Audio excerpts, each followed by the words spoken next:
Olá, bom dia, meus caros irmãos e irmãs, queridos devotos e devotas de Santo Antônio, paz e bem a cada um de vocês.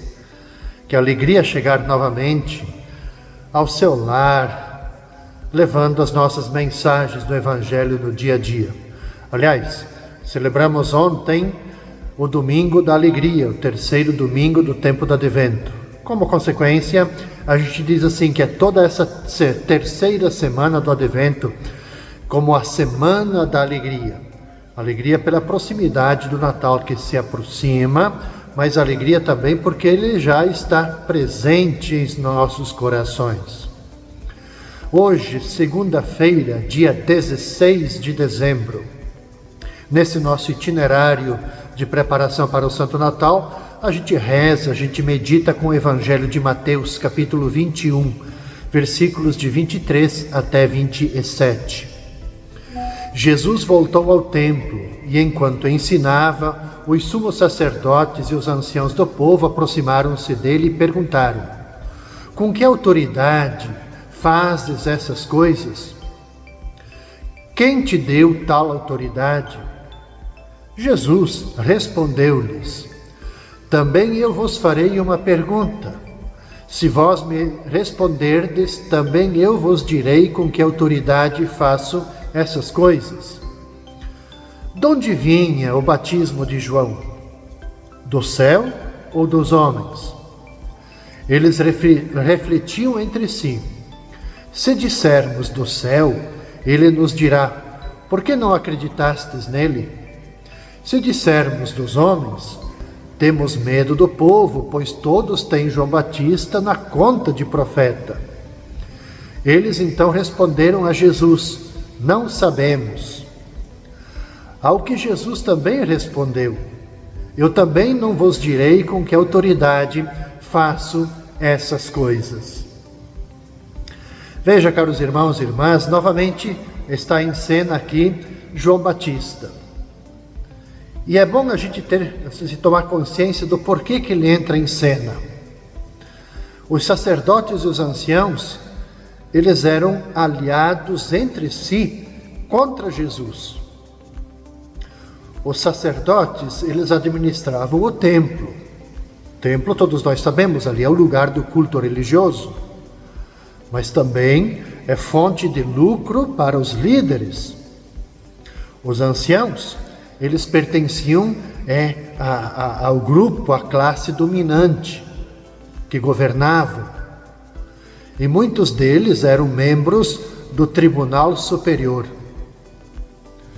Então, com o objetivo de desestruturar a missão de Jesus, o que eles fazem? Eles questionam as suas obras e sua autoridade. E Jesus, ele responde perguntando. E ao perguntar, ele toca num ponto muito delicado, que deixa os líderes desorientados. Com certeza, não esperavam isso de Jesus. João, ele é enviado por Deus a fim de preparar o caminho do Messias. O povo, ele tem grande estima por João. Segue João. Escutam João. Pedem o batismo para João. Mas os chefes não seguem João. Então, o que está ali? Descartar João significa mexer com a sensibilidade do povo. Isso é no olhar, no sentimento dos anciãos e dos sumos sacerdotes. Isso não era bom, né? Era perigoso. E as autoridades de todos os tempos e lugares, a gente conhece a história, sempre tem medo da força do povo. Assim, os obriga então a refletir sobre a sua atitude em relação a Deus. Não se trata de uma qualquer estratégia de Jesus para afastar atenções ou evitar uma resposta embaraçosa. Não é isso. Não é essa a ideia de que Jesus está se colocando aí. O medo de, quem sabe, de responder por parte de Jesus. Mas é pelo contrário, essa forma de Jesus de indagar de onde que vem o batismo de João, é um convite que Jesus faz para conversão dos sumos sacerdotes, conversão dos anciãos. Então, eles precisam tomar uma posição perante a pregação do Batista, que apelava exatamente as pessoas para a conversão. Quando as pessoas iam a João, ao batizar, lhe dava assim, aonde que eles precisavam se converter? O que devemos fazer? Então, no fundo, eles queriam evitar fazer um processo de conversão. E Jesus os provoca a isso, convidá-los para se converterem. Na terça-feira, dia 17 de dezembro, a gente vai rezar, a gente vai meditar com o Evangelho de Mateus, capítulo 1, versículos de 1 até 17. Esse trecho, já adiantando, aqui se trata da genealogia de Jesus. A gente já vai adentrando para esse clima natalino e já nos é apresentado de onde vem Jesus. Livro da origem de Jesus Cristo, filho de Davi, filho de Abraão. Abraão gerou Isaque, Isaque gerou Jacó, Jacó gerou Judá e os seus irmãos. Judá gerou Farés e Zara, cuja mãe era Tamar. Farés gerou Esram, Esram gerou Arã. Arã gerou Aminadab, Aminadab gerou Naasson, Naasson gerou Salmão, Salmão gerou Boaz, cuja mãe era Raabe. Boaz gerou Obed, cuja mãe era Ruth. Obed gerou Jessé, e Jessé gerou o rei Davi. Davi gerou Salomão, daquele que tinha sido a mulher de Urias. Salomão gerou Roboão, Roboão gerou Abias. Abias gerou Asa, e Asa gerou Josafá. Josafá gerou Jorão, e Jorão gerou Uzias. Uzias gerou Jotão. Jotão gerou Acás, e Acás gerou Ezequias. O Ezequias gerou Manassés, e Manassés gerou Amon. O Amon gerou Josias, e Josias gerou Jeconias e seus irmãos no tempo do exílio da Babilônia. Depois do exílio na Babilônia, Jeconias gerou Salatiel. Salatiel gerou Zorobabel. Zorobabel gerou Abiúd, e Abiúd gerou Eliaquim. Eliaquim gerou Azar. Azar gerou Sadoc, e Sadoc gerou Aquim. Aquim gerou Eliúde. Eliúde gerou Eleazar. Eleazar gerou Matã. Matã gerou Jacó.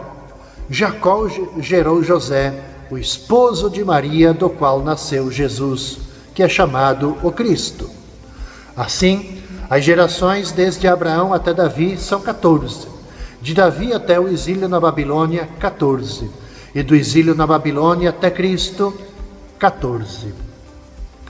Esse é o Evangelho da terça-feira, que narra exatamente, como havia já falado, essa genealogia de Jesus.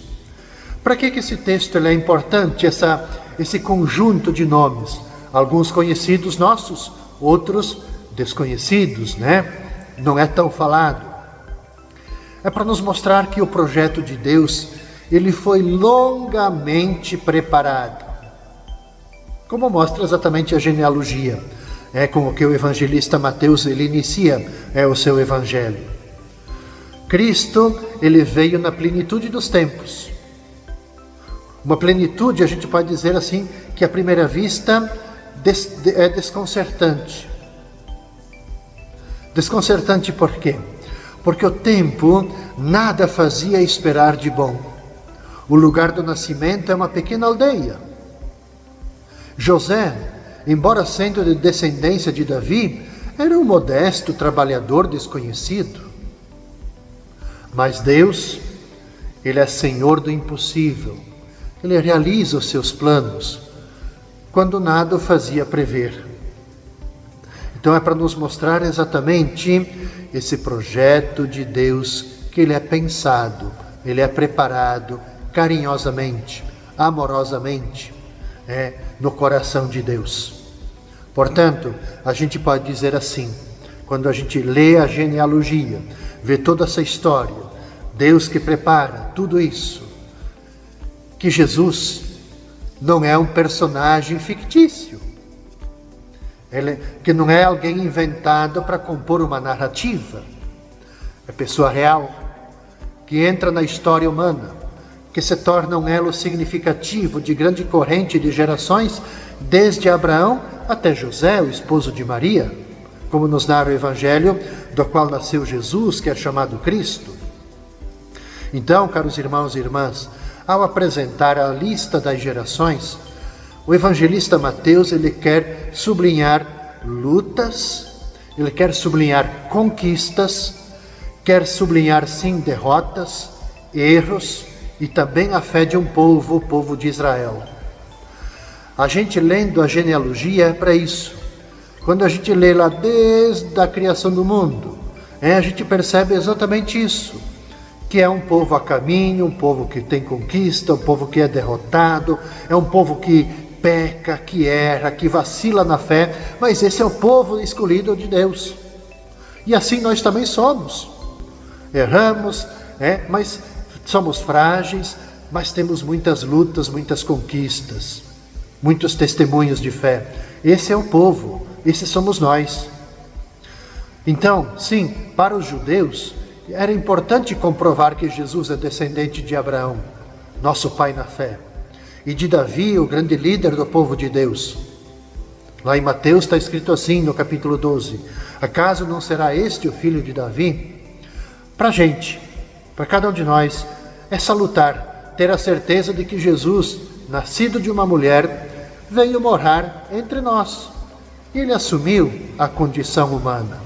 Esse é o sentido da narrativa da genealogia de Jesus. E na quarta-feira, meus caros irmãos e irmãs, dia 18 de dezembro, a gente reza, a gente medita com o evangelista Mateus, capítulo 1, versículos de 18 até 24. A origem de Jesus Cristo foi assim. Maria, sua mãe, estava prometida em casamento a José, e antes de viverem juntos, ela ficou grávida pela ação do Espírito Santo. José, o seu marido, era justo, e não querendo denunciá-la, resolveu abandonar Maria em segredo. E enquanto José pensava nisso, eis que o anjo do Senhor apareceu-lhe em sonho e lhe disse: José, filho de Davi, não tenhas medo de receber Maria como tua esposa, porque ela concebeu pela ação do Espírito Santo. Ela dará à luz um filho e tu lhe darás o nome de Jesus, pois ele vai salvar o seu povo dos seus pecados. Tudo isso aconteceu para se cumprir o que o Senhor havia dito pelo profeta. Eis que a Virgem conceberá e dará à luz um filho. Ele será chamado pelo nome de Emanuel, que significa Deus está conosco. Quando acordou, José fez conforme o anjo do Senhor havia mandado e aceitou sua esposa. É a continuidade, caros irmãos e irmãs, da narrativa do Evangelho da terça-feira, da genealogia de Jesus, e agora descreve exatamente como foi a origem de Jesus, através de Maria e José, e a ação do Espírito Santo. Portanto, o evangelista Mateus, mais uma vez, descreve para a gente essa anunciação do nascimento de Jesus a José, o filho de Davi. Maria, a noiva de José, ela se encontra grávida por obra do Espírito Santo. E enquanto José pensa em despedi-la secretamente, chega ali o anjo, revela-lhe em sonhos o projeto de Deus. Qual é o projeto de Deus? Maria dará à luz o Salvador esperado. O Evangelho diz que José é um homem justo. Ele acolhe com fé, com simplicidade o projeto de Deus. Ele acolhe, ele recebe Maria como esposa, reconhece legalmente o filho que está para nascer, transmitindo-lhe todos os direitos próprios de um descendente de Davi. E ao dar-lhe o nome de Jesus, que significa a sua missão, cumpre a vontade de Deus. Novamente aqui a gente pode pensar assim, em José, será que foi fácil José aceitar tudo isso? Creio que muitas dúvidas, muitos questionamentos pairavam em José. Assim como a gente pode dizer, será que em Maria, também com certeza teve muitos questionamentos. Mas o que é definitivo? Que tanto Maria como José, que nos é apresentado no Evangelho, conseguem entender a grandeza da missão confiada a ele e acolhe com fé, acolhe com simplicidade todo esse projeto de Deus. Ao mesmo tempo, caros irmãos e irmãs, nós verificamos que o cumprimento desta promessa, tão longamente preparado, não se realiza sem um drama pessoal e muito doloroso. José nos narra o Evangelho, ele pensava ter de abandonar Maria, de renunciar, ter de renunciar a casar com ela também. Esse detalhe é bom a gente pensar, porque isso se conecta muito com a nossa vida, com o que a gente passa no longo da nossa vida. Por quê? Porque os grandes dons de Deus, eles são geralmente precedidos de sofrimentos. E a gente pode dizer assim, de não pequenos sofrimentos, mas grandes sofrimentos. Creio que, assim como acontece com José, é conosco também. Deus quer alargar o nosso coração, que é um coração muito pequeno para receber os seus dons. O coração de José era pequeno no início. Deus alarga o seu coração para acolher Maria, mas acolher também o Emanuel. O nosso coração também é demasiado pequeno para receber tantos dons que nós recebemos ao longo da nossa vida. Nós precisamos permitir que Deus alargue esse nosso coração. Uma vocação, seja ela qual for a vocação, ela não se realiza sem dificuldades, sem dramas, sem sofrimentos. Seja a vocação matrimonial, seja as diversas vocações de consagração e de serviço na igreja. Não ter em conta isso, ou esquecer então essa realidade, explica provavelmente muitos fracassos na fidelidade à própria vocação. O convite para nós exatamente a nós, sim, temos dúvidas, temos questionamentos, podemos sofrer, mas o importante é a gente permitir que Deus alargue o nosso coração, para que a gente possa acolher com fé o seu projeto. Com essa meditação eu concluo, caros irmãos e irmãs, o itinerário desta primeira parte desta semana. A gente vai se encontrar novamente na quinta-feira, neste mesmo horário. Eu desejo para você, para sua família, um bom início de semana. E que essa semana seja com muitas bênçãos, com toda a proteção, com todo o cuidado de Santo Antônio. Paz e bem para você.